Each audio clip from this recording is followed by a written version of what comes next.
still hungover. I'm still hungover. I'm still hungover.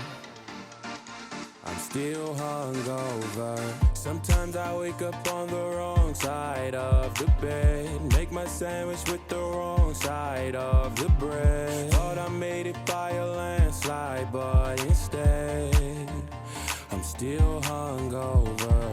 Sometimes I make the wrong phone call after dark. Sometimes I make the wrong turn, then I have to pause. I know exactly how this ends, but I have to start. I still come over. I'm just living my life. I'm just living my life. I'm just living my life. And I'm not living it right, but I don't give a damn.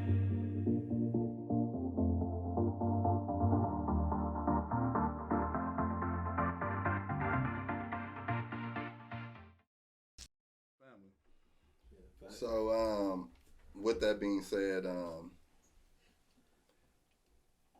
the motherhood and fatherhood thing. So, women do have so first let me ask, are you like pro-abortion or anti-abortion? If I can get that. When you say that, pro-choice, Yeah, okay, I got you. Honest with you, I'm kind of 50-50, to be totally honest with you. You said you 50-50? Why? Because it's some weirdos. Like, women deal with certain situations when it comes to either being raped. How would they raise that child or love on that child the same way versus being in love with someone and producing that child? That's why. And then, So should we? It's a case by case situation. Like you should not be doing it just because you just feel like you have the right. Like that's not a thing. I mean, it is a thing, but it shouldn't be. Yeah. But again, like I do agree. So being that, let's just remove the RAPE factor. Without that, do you think are you pro-abortion?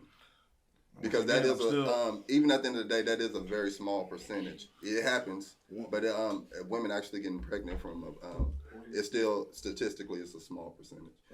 So just remove that factor. Would you be pro-abortion? Even still, I'm still kind of 50-50 because of the fact that where a person's at in life, and I feel like what I've been told at least, you're never really ready for fatherhood or motherhood. When it just happens, it just happens. But that person. Let's just say if we grown here. Y'all was doing what you do as grown folks, but you know that person. That's the only thing they're good for. Yeah, they wouldn't be a good father or mother figure potentially. Then what? Then that conversation has to happen. Yep. Well, what are we doing here? We going co-parent? We're gonna be together? What are we doing? Well, we really shouldn't be having sex before marriage. Very true, but it's happening. Yeah. It's happening. It happens a lot. There's not much we can do about it. So say all of that ties together. Yeah. Say if you wanted a child and you already have a child and you had should the man have a right to say so whether that woman aborts his child? You shouldn't be dating or having sex with someone that you wouldn't or that you mutually don't want or want kids. If that makes sense. But do that always happen? I want to. Right. I'm curious about the question. So it doesn't always happen that way because one night stands. Some women get pregnant, but if you,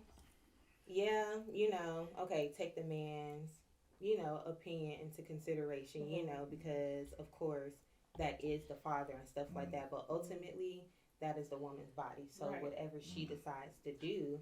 I feel like that's, if she doesn't feel comfortable doing that, if this man ain't ish and stuff, some women keep the baby because they think, that person is going to be there and stuff like that. So I feel like most women do what they feel like they need to do. I feel like the conversation should be had at least though. At least be like, hey, listen, this is what's going on. This is where I'm leaning towards. So if you say no, you still ultimately, it's your decision, but at the end of the day, at least don't just say, well, I'm making a decision. I think that's disrespectful in a sense. Yeah. I mean, that's what's going to happen anyway. But that's also the same. Like, but at the same time, I would feel better with at least a conversation. So, for the sake of the question, one, I am pro-abortion. I never had an abortion. I don't really plan on it. But there are other factors that he mentioned earlier and stuff like that, or relationship issues that, hey, this might not be a good time for us to have a baby, or for you to have a baby, or either or. So I think actually I'm pro-choice. You know what I mean? I know a lot of people want to frown on that because they say you're taking a life, but I mean, most people are pro-choice. a lot of people are not pro-choice too. I hear more people say they're pro-choice than. That's been a political debate for decades now. I don't think some people actually understand what pro-choice is either. So to say I am pro-choice, but when it comes to dating someone or two people dating or hooking up or whatever the case is, and there's a baby made, let's have a talk. I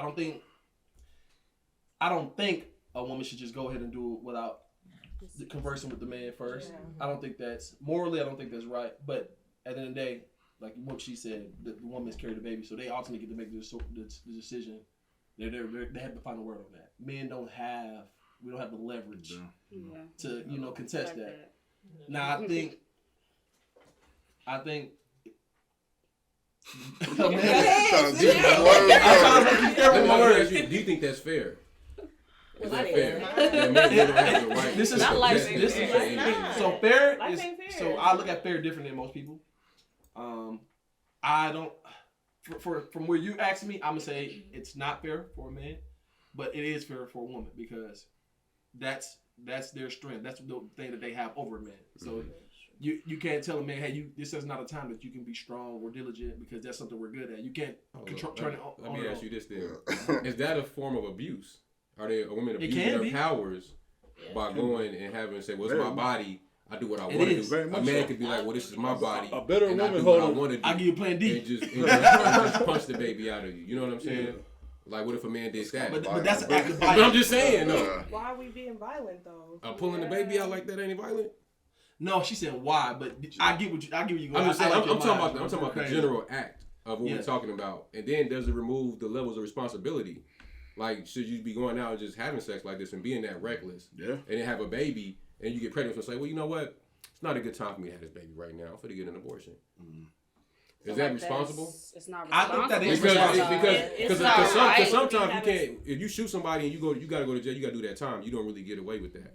So. Depending on what. But there are consequences to that. Is that what you're trying to get at? What it is. There's consequences. Like if you shoot somebody, depending on what happened. We talking about general murder.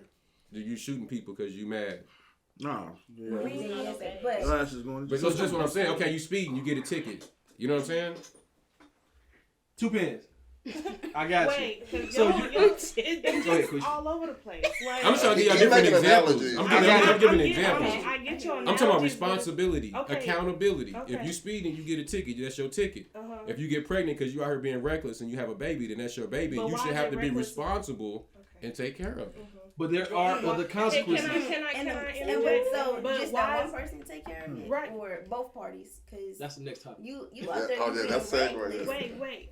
Because why is it reckless only on the woman? Right. I didn't say it was reckless on the woman. But that's how you're angling it. But it's reckless on both parts. I was saying it's reckless on both parts. Sex in general without but what I'm saying is having an abortion because you're out here having premarital participation is irresponsible. It's very irresponsible for a female that's continuously doing it and continuously getting abortions. Right now, just because that's abuse, it's irresponsible. That's abusing it. Just because, okay, we've all made mistakes. I'm not better than nobody. Yeah. Okay, I done made my mistakes. You know what I'm saying? But it don't mean that the first time I made that mistake that it wasn't irresponsible. Yeah. After a certain age, we all know better. Yeah. Let's just be real about it. I think that this abortion stuff, it takes away the level of responsibility. That's why we keep seeing an influx in it. People keep doing it because it's like, well, I could just have an abortion. It's okay. That's insurance. Yeah. You know what I'm saying? Like, I feel like it just take away the accountability of the whole situation of sleeping around and stuff like that. It makes it people want to move around more freely and sleep around more frequently because I could just have an abortion. But you can say that about a bunch of stuff like condoms. Like that don't work. Condoms break. I mean, I'm just saying the best way. Yeah, that's a consequence of using a condom. This is why I say if you don't want to have a kid, don't have sex. So. Period. So y'all don't have kids. Sex is strictly for. Yeah, and I learned. This is what I learned from that. Yeah. Okay. This is what I learned. If you don't want to have a kid, don't have sex. Mm-hmm. So and I knew that. But being realistically, we know that's going to happen regardless. It doesn't have to. Yeah, that's a choice. It's a personal choice. And see, because we accept it. We say, like you just said, it's going to happen. Does it have to? It doesn't because it goes back to what you said. If you know better, you do better. Situation. That's all. Yeah. So I do not necessarily. I do better, but I get you. Like, because what I gotta say is, I think at a point in time, it's like, when do you continue to do that, and when do you continue to stop? Like, again, like you said, it is irresponsible because, like, say you have sex, you have an abortion, and then it's like, do you do that again, or do you learn from the mistake that you made? But people do abuse that power because they like, okay, I had this abortion. I'm not gonna get pregnant again, and then you go have sex, and then you do end up getting pregnant again. It's like, and then you keep doing it. Or do you have that baby and keep having those kids? And those, you have the people who don't believe in abortion, but they keep having sex, and then they keep having kids with different men, different people, and it's like now people have all these kids that they can't even take care of because they choose to still be out here like just having sex. So it's just like, I don't know. It's just a half and half situation because some people are not good parents. Some people should not have kids. Yeah, some people, a lot of people don't. Some people bring kids into this world just because they feel like, I shouldn't have an abortion, but you can't raise that kid either. But that's a tough conversation to have because you can say somebody can have kids, but like, how can you take that from somebody? Some of the greatest people in the world came from like poor parenthood. Like, you know, some of the most abused and neglected people become some of the greatest people. No, I'm not saying those people in general. I'm just saying like some people really have kids in bad situations when they know that they shouldn't. Sandwich with the wrong side of the